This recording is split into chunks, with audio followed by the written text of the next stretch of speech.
हाँ जी। तो नमस्कार साथियों, फिर से एक नए सेशन में। तो अपनी चर्चा आज करेंगे राष्ट्रपति की शक्तियों के बारे में। इस राष्ट्रपति को कौन कौन सी शक्तियां प्राप्त होती है।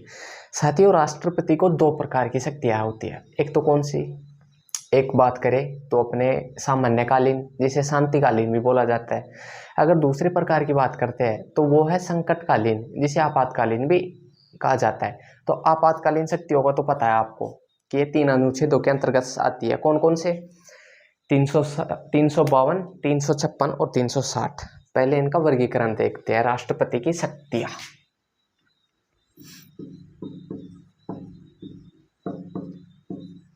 राष्ट्रपति की शक्तियां साथियों, ये दो प्रकार की होती है। एक तो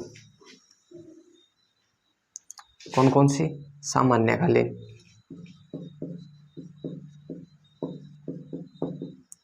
पहली बात करते हैं सामान्यकालीन या शांतिकालीन।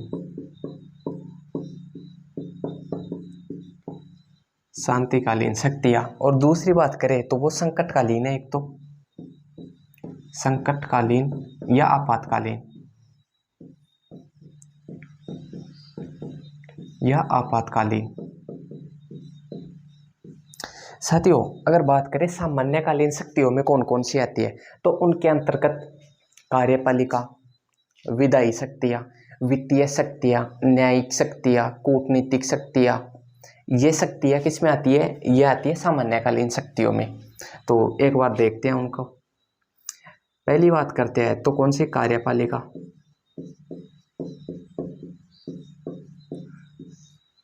वित्तीय, विधायी,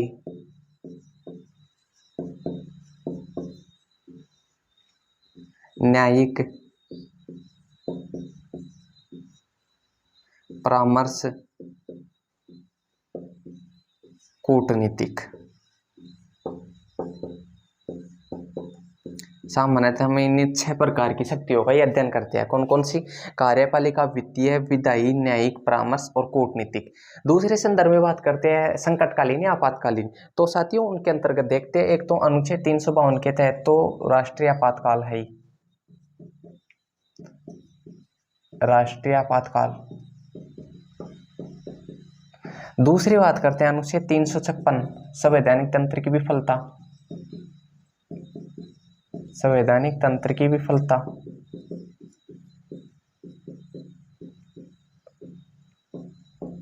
अगर तीसरी बात करते हैं तो 360, वित्तीय आपातकाल। वित्तीय आपातकाल। साथियों, अपन ने राष्ट्रपति की 2 प्रकार की शक्तियों का वर्णन किया है अभी। कौन कौन सी? एक तो शांतिकालीन या सामान्यकालीन, जिसके अंतर्गत हमने 6 विभिन्न प्रकार की शक्तियों को देख लिए। दूसरी बात करते हैं आपातकालीन या संकटकालीन शक्तियां। तो साथियों, उनके अंतर्गत अनुच्छेद 352 के तहत तो जो राष्ट्रीय आपातकाल है उसकी चर्चा करेंगे। दूसरी बात करते हैं तो 356 के तहत संवैधानिक तंत्र की विफलता से जो आपातकाल लगाया जाता है। और 360 की बात करते हैं वित्तीय आपातकाल, जो अभी तक भी लगाया नहीं गया है साथियों। तो अपनी चर्चा रहेगी पहले सामान्यकालीन शक्तियों के बारे में। तो इनके संदर्भ में पहली शक्ति है कार्यपालिका शक्ति। तो साथियों, पहले देखेंगे अपन कार्यपालिका शक्तियां।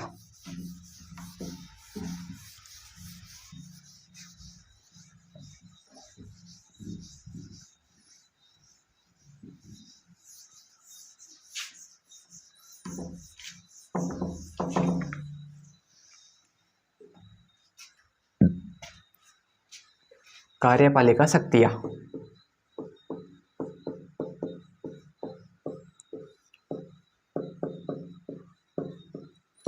साथियों, जो कार्यपालिका शक्तियां है, जिनका उल्लेख विभिन्न अनुच्छेदों के माध्यम से किया गया है। अगर हम पहले बात करते हैं तो पहले अनुच्छेद 75 की बात करेंगे। तो उसके अंतर्गत क्या कहा गया है? अनुच्छेद 75 में कहा गया है कि जो लोकसभा का बहुमत दल का नेता है उसको शपथ दिलाएगा, राष्ट्रपति के द्वारा उसको शपथ दिलवाई जाएगी। पहली बात करते हैं साथियों अनुच्छेद आर्टिकल 75। इसमें क्या कहा गया है कि लोकसभा में बहुमत दल के नेता को प्रधानमंत्री की शपथ दिलवाई जाएगी। लोकसभा में बहुमत दल के नेता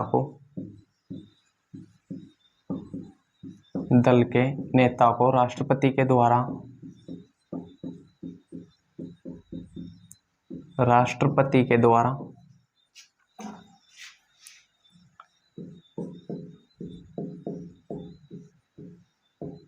शपथ दिलवाई जाएगी।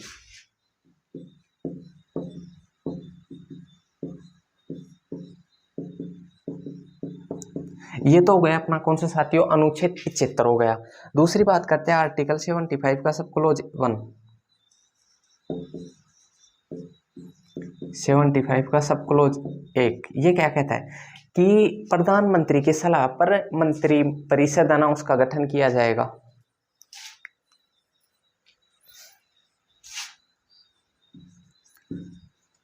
प्रधानमंत्री की सिफारिश पर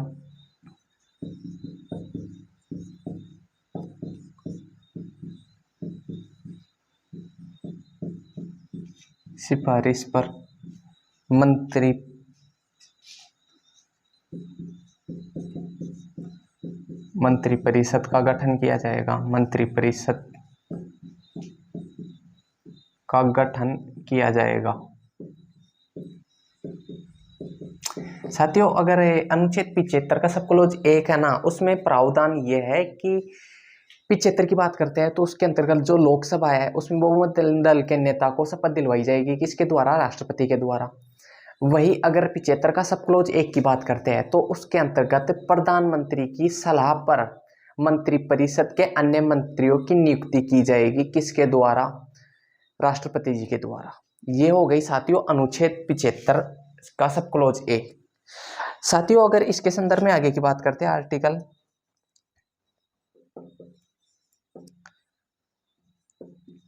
76 है 76 महान्यायवादी की नियुक्ति।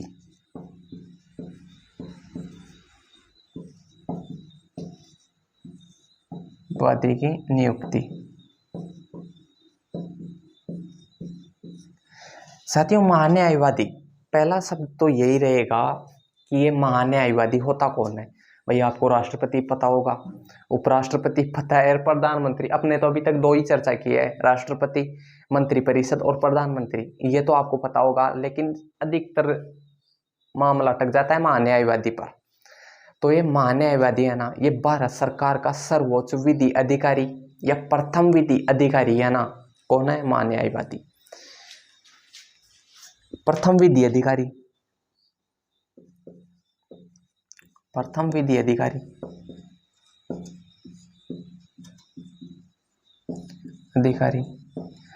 दूसरी बात करते हैं साथियों, ये महान्यायवादी होता है ना, ये भारत सरकार का वकील होता है। भारत सरकार का वकील, सरकार का वकील। अगर इसके संदर्भ में साथियों तीसरी बात करते हैं तो तीसरी बात करेंगे उससे पहले कि इसका कार्य होता क्या है। महान्यायवादी का कार्य इतना सा होता है कि जो भारत सरकार के फैसले होते हैं, फैसले क्यों साथियों, जो भारत सरकार के मुद्दे होते हैं उनको कहाँ तक, उनको सर्वोच्च न्यायालय पर, और जो सर्वोच्च न्यायालय का निर्णय होता है उसको कहाँ, इसका आदान प्रदान करने का कार्य होता है। ठीक है, कि भारत सरकार के मामलों को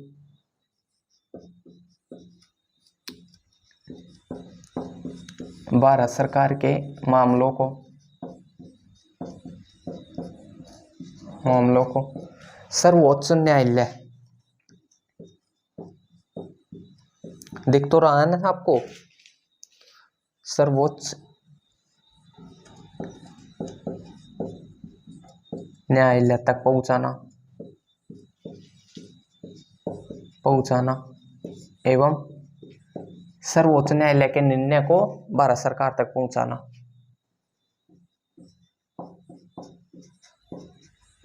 सर्वोच्च न्यायालय के निर्णय को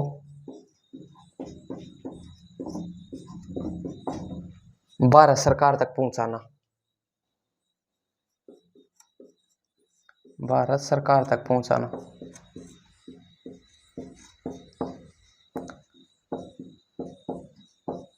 साथियों बात करते हैं महान्यायवादी। ये जो भारत सरकार के मामले होते हैं उनको तो सर्वोच्च न्यायालय तक पहुंचाता है, मध्यस्थता का काम करता है ये। और जो सर्वोच्च न्यायालय का निर्णय आता है उसको कहाँ तक, उसको भारत सरकार तक पहुंचाता है।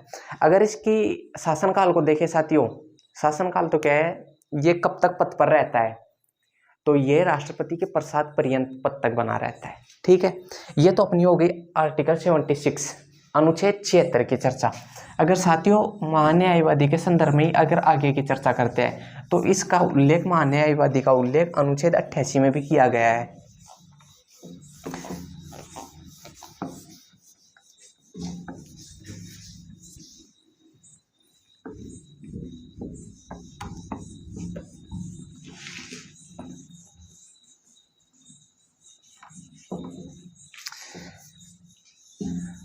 महान्यायवादी के संदर्भ में साथियों आगे का अनुच्छेद आता है 88।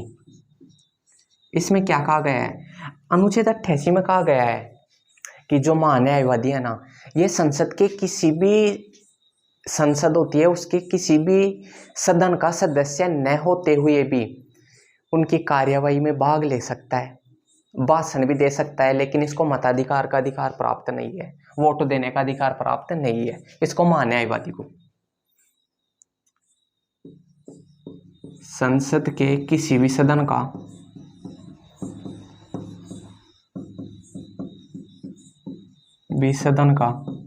सदस्य न होते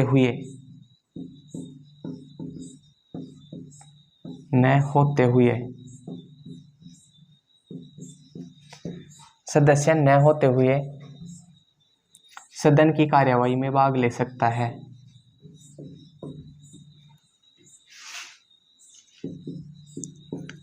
कार्यवाही में भाग ले सकता है,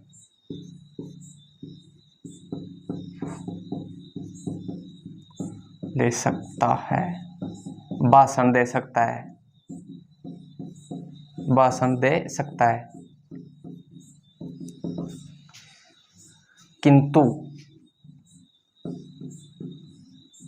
तो वोट नहीं दे सकता, वोट नहीं दे सकता। अगर साथियों अनुच्छेद 88 क्या कहता है, अनुच्छेद 88 में प्रावधान है, जो महान्यायवादी है ये संसद के किसी भी सदन के अंतर्गत उसकी कार्यवाही में भाग ले सकता है, वहां जाके भाषण भी दे सकता है, लेकिन अगर वहां मत की बात आती है, वोट की बात आती है, तो वहां इसका वोट मान्य नहीं, डलवाया ही नहीं जाता साथियों महान्यायवादी का। अगर इस संदर्भ में देखते हैं, जो भारत सरकार के मंत्री पद वाले नेता होते हैं ना, मंत्रिपरिषद के सदस्य होते हैं, वो संसद की किसी भी सदन के अंतर्गत भाग ले सकते हैं। कि जैसे राज्यसभा के मंत्रिपरिषद के नेता है वो लोकसभा की कार्यवाही में भाग ले सकते हैं, लेकिन शर्त वो है कि वो वोट उसी सदन में दे सकेंगे जिनके वे सदस्य होंगे। इसको भी याद रख लेना साथियों। इसी के साथ में अगर आगे की बात करते हैं तो एक आर्टिकल आता है साथियों, अनुच्छेद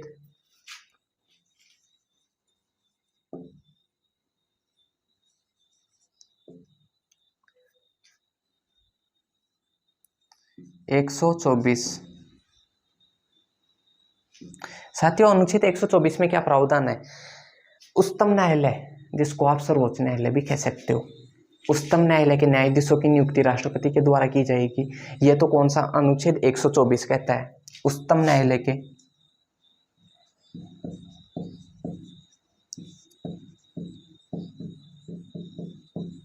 लेके न्यायाधीशों की नियुक्ति,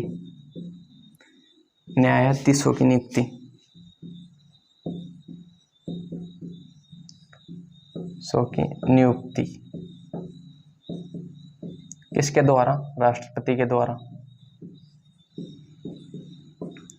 एक अनुच्छेद और है साथियों, कौन सा, आर्टिकल 217। ये क्या कहता है, उच्च न्यायालय के न्यायाधीशों की नियुक्ति राष्ट्रपति के द्वारा ही की जाएगी, न कि राज्यपाल के द्वारा। उच्च न्यायालय के न्यायाधीशों की नियुक्ति किसके द्वारा, वही राष्ट्रपति के द्वारा।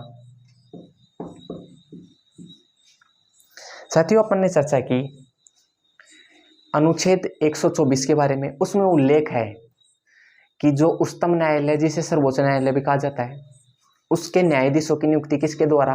राष्ट्रपति जी के द्वारा की जाएगी। दूसरी बात करते हैं कि अनुच्छेद 217, उसमें उल्लेख है कि जो उच्च न्यायालय होते हैं जैसे राजस्थान हाई कोर्ट है, उसके न्यायाधीशों की नियुक्ति किसके द्वारा की जाएगी? साथियों उनकी भी नियुक्ति राष्ट्रपति के द्वारा ही की जाती है, राज्यपाल के द्वारा नहीं की जाती। साथियों अब एक और अनुच्छेद की बात करते हैं, आर्टिकल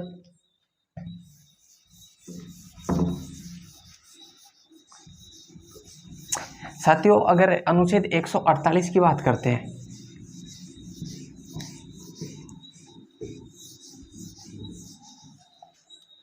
अनुच्छेद 148, इसमें सीएजी की नियुक्ति, सीएजी की नियुक्ति, बस बवाल यही हो गया। सीएजी होता क्या है? कंट्रोलर एंड ऑडिटर जनरल, यानी नियंत्रक एवं महालेखा परीक्षक। ठीक है साथियों, ये होता है सीएजी, इसकी नियुक्ति की जाती है। होता कौन है? तो ये भारत सरकार का प्रथम वित्तीय अधिकारी। पहले साथियों जिस प्रकार से अपन ने अनुच्छेद 76 के अंतर्गत विधि अधिकारी, प्रथम विधि अधिकारी कौन होता है? महान्यायवादी।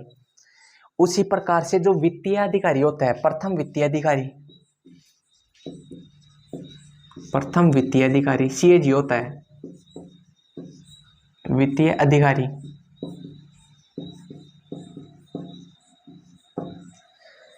इसका काम क्या होता है साथियों? अगर सीएजी की बात करें तो ये भारत सरकार के खाते होते हैं ना, बैंक खाते, उनकी निगरानी रखता है कि कौन सा पैसा कहाँ गया, उसका सदुपयोग हुआ या नहीं हुआ, कितना भ्रष्टाचार हुआ, ये सारा लेखा जोखा सीएजी के पास में होता है। तो इसका काम देखते हैं साथियों। सीएजी भारत सरकार के बैंक खातों की निगरानी रखता है, खातों की निगरानी रखता है।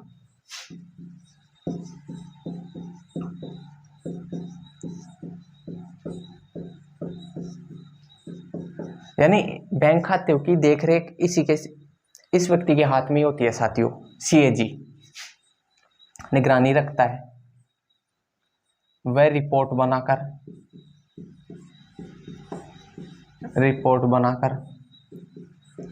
राष्ट्रपति के सम्मुख पेश करता है, राष्ट्रपति को पेश करता है। और राष्ट्रपति जी क्या करते हैं वो भी देखते हैं, राष्ट्रपति को पेश करता है। आगे राष्ट्रपति जी क्या करते हैं? संसद के अंतर्गत रखवाते हैं पहले तो, और राष्ट्रपति रिपोर्ट को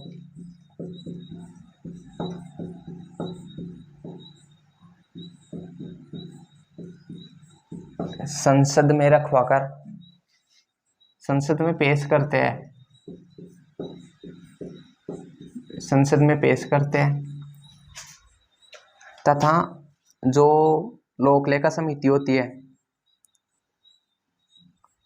लोक लेखा समिति के द्वारा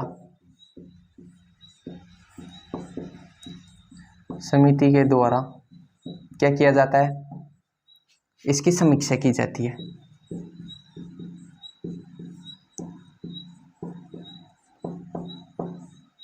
इसकी समीक्षा की जाती है किसकी? जो बैंक खातों की जो रिपोर्ट आती है ना, उनकी समीक्षा किसके द्वारा की जाती है? लोक लेखा समिति के द्वारा उनकी समीक्षा की जाती है। यह तो साथियों अपनी बात हो गई अनुच्छेद 148 की। अब मजेदार बात तो अब आएगी, काहे की मजेदार कुछ देखते हैं साथियों। अगर अनुच्छेद 155 की बात करेंगे आप,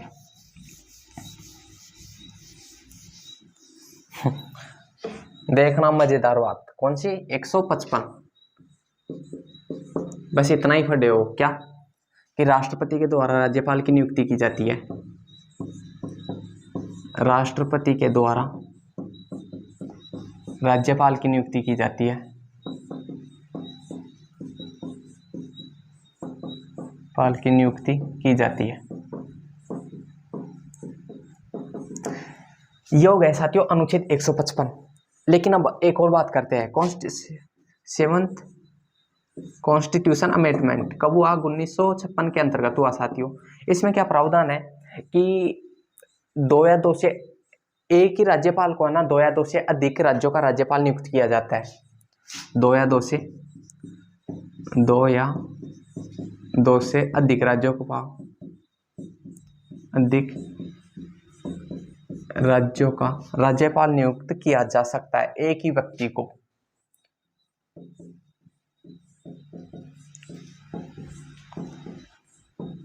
नियुक्त किया जा सकता है।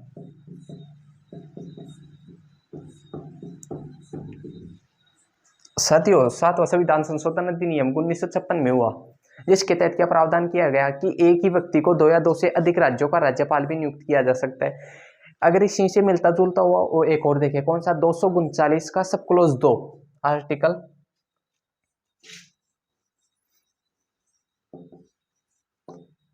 239 का सब क्लोज 2 की बात करते हैं। तो उसमें क्या है कि किसी राज्य के राज्यपाल को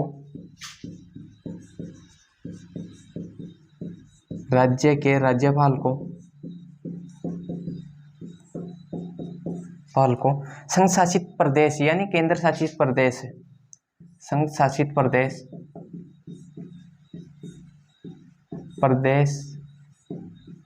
का उपराज्यपाल नियुक्त किया जा सकता है।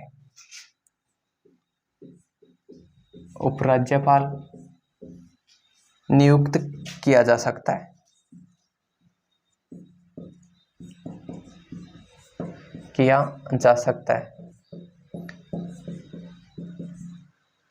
ये तो हो गया साथियों अपना 239 का सब क्लोज 2।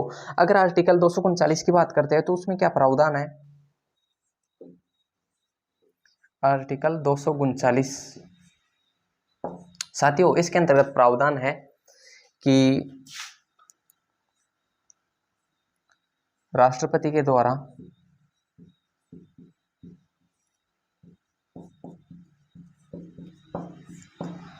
संघ शासित प्रदेशों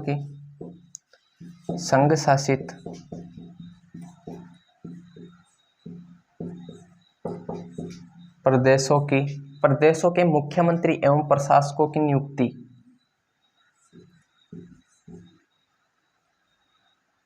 मुख्यमंत्री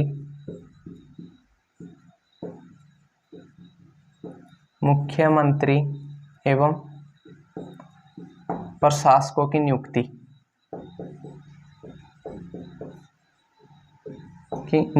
ये साथियों अपना कौन सा हो गया? अनुच्छेद 239 हो गया। 239 में क्या प्रावधान है कि राष्ट्रपति के द्वारा जो संशासित प्रदेश जो यूटीज है उनके मुख्यमंत्री एवं प्रशासकों की नियुक्ति किनके द्वारा की जाएगी? तो अपने माननीय राष्ट्रपति जी के द्वारा की जाएगी। ये अपना 239 कहता है। 239 के सब क्लोज 2 की बात की है तो उसके अंतर्गत क्या प्रावधान है कि एक ही व्यक्ति किसी राज्य का राज्यपाल, संघ शासित प्रदेश है उसका उपराज्यपाल भी नियुक्त किया जा सकता है। ये अनुच्छेद 239 का सब क्लोज 2 कहता है साथियों बात करते हैं किसकी? पहले बात करेंगे पांडुचेरी के मुख्यमंत्री की नियुक्ति का प्रावधान है ना, वो देखते हैं पहले तो।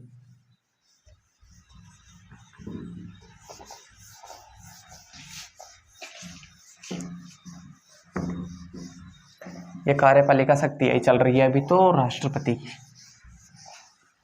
पांडुचेरी के मुख्यमंत्री की नियुक्ति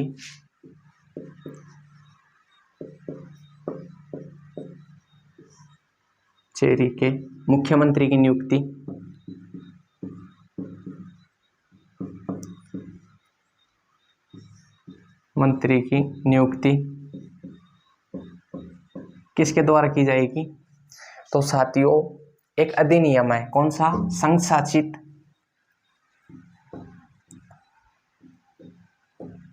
संघ शासित प्रदेश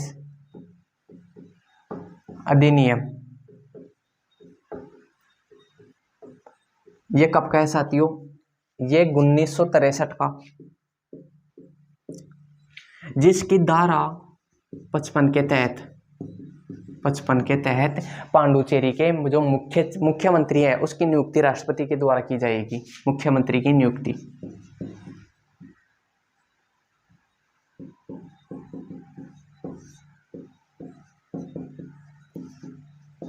किसके द्वारा की जाएगी साथियों? वो की जाएगी अपने राष्ट्रपति के द्वारा। अगर इसी संदर्भ में बात करते हैं दिल्ली की, तो दिल्ली के मुख्यमंत्री की नियुक्ति, दिल्ली के मुख्यमंत्री, ये भी साथियों यूटीजी है, केंद्र शासित प्रदेश ही तो है दिल्ली, उसकी नियुक्ति मुख्यमंत्री, दिल्ली के मुख्यमंत्री की नियुक्ति अनुच्छेद 239 का सब क्लॉज क, इसका भी सब क्लॉज क और इसका भी सब क्लॉज 5, ये याद रखने वाली बात है। कौन सा? 239 का क उसका सब क्लॉज 5, उसके अंतर्गत राष्ट्रपति के द्वारा की जाएगी, राष्ट्रपति के द्वारा की जाएगी, राष्ट्रपति के द्वारा की जाएगी। साथियों अगर दूसरी बात करते हैं जम्मू कश्मीर की, तो जम्मू कश्मीर पुनर्गठन अधिनियम, जम्मू कश्मीर पुनर्गठन अधिनियम, ये कब का है? ये 2019 का है। ये तो अभी की बात है, तो अभी की तो नहीं, 2019 की है ना। तो उसके तहत जम्मू कश्मीर में विधानसभाओं का गठन किया जाएगा और मुख्यमंत्री की नियुक्ति की जाएगी। कौन से अधिनियम के द्वारा? जम्मू कश्मीर पुनर्गठन अधिनियम 2019 के द्वारा। नियुक्ति कौन करेगा? तो वो अपने राष्ट्रपति जी करेंगे। साथियों अगर इसी संदर्भ में आगे की बात करते हैं कि जो आयोग होते हैं ना, उनके अध्यक्ष एवं सदस्यों की नियुक्ति भी किसके द्वारा की जाती है? राष्ट्रपति जी के द्वारा की जाती है। अब उनको आयोगों को वो अलग से चैप्टर है उनका, वो अलग से पढ़ेंगे साथियों। अगर आगे की बात करें तो जो केंद्र शासित, केंद्र के द्वारा संचालित जो विश्वविद्यालय है साथियों, केंद्रीय विश्वविद्यालय,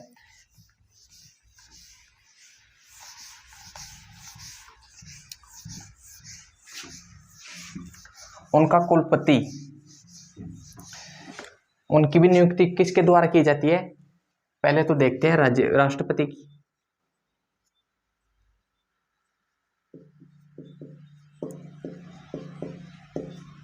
राष्ट्रपति केंद्रीय विश्वविद्यालयों का चांसलर होता है, केंद्रीय विश्वविद्यालयों का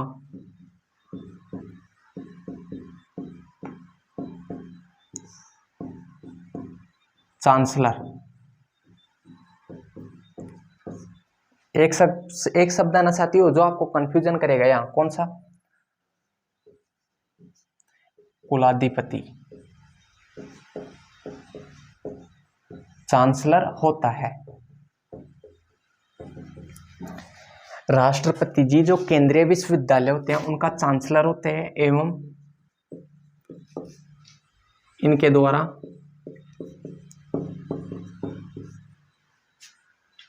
वाइस चांसलर की उत्पत्ति, वो वाइस चांसलर की नियुक्ति की जाती है। द्वारा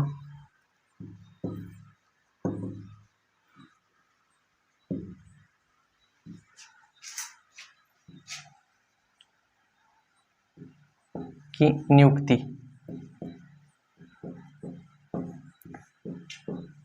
की जाती है। साथियों देखते हैं इसको क्या बोलते हैं? कुलपति। कुलपति लिख देता हूं साथियों यहाँ, कुलपति। अब देखो जो अपना राष्ट्रपति होता है, जो केंद्रीय विश्वविद्यालय होते हैं उनका क्या होता है? चांसलर, जिसको क्या बोलते हैं? कुलाधिपति। कुलाधिपति तो कौन होता है? राष्ट्रपति। और राष्ट्रपति के द्वारा नियुक्ति किसकी की जाती है? तो वो होता है कुलपतियों की नियुक्ति की जाती है, जिनको वाइस चांसलर बोला जाता है साथियों। ये तो हो गई बात, लेकिन यहाँ पर एक होता है अपवाद। जो विश्व भारती विश्वविद्यालय है, कर्नाटक में विश्व भारती विश्वविद्यालय, ये अपवाद है साथियों, नोट करके लिख ही लेना इसको। विश्व भारती विश्वविद्यालय,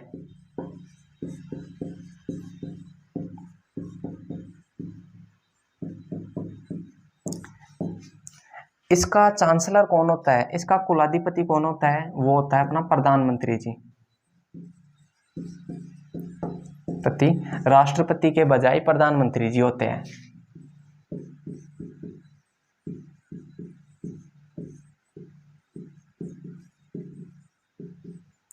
कौन है, प्रधानमंत्री है।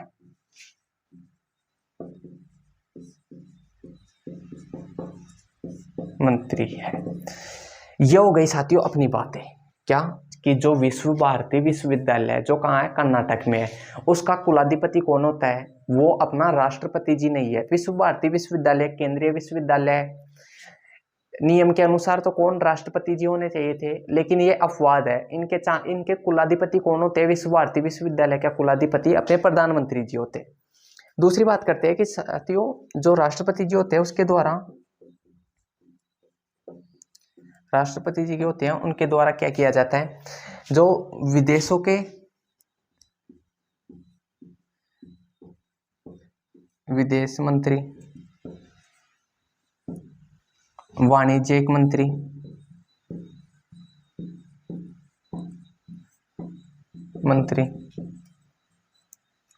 विदेश मंत्री, वाणिज्यिक मंत्री। दूसरी बात करते हैं तो उच्चायुक्तों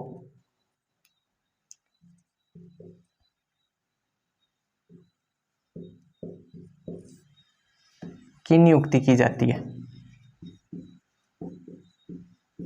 नियुक्ति की जाती है। साथियों बात करते हैं जो विदेश मंत्री होते हैं उनकी नियुक्ति किसके द्वारा की जाती है, राष्ट्रपति के द्वारा। विदेशों में जो वाणिज्यिक होते हैं उनकी नियुक्ति किसके द्वारा की जाती है, वो राष्ट्रपति जी के द्वारा। और इसके साथ ही जो असेंबली होती है उनके अंतर्गत उच्चायुक्तों की नियुक्ति की जाती है, किसके द्वारा, राष्ट्रपति के द्वारा। तो साथियों ये अपनी चर्चा हुई है किसके बारे में, राष्ट्रपति की जो कार्यपालिका शक्तियां हैं उनके बारे में विस्तृत जानकारी हो गई है। तो आज के लिए इतना ही है साथियों, अब मिलते हैं नेक्स्ट क्लास में, तब तक के लिए धन्यवाद, जय हिंद, नमस्कार।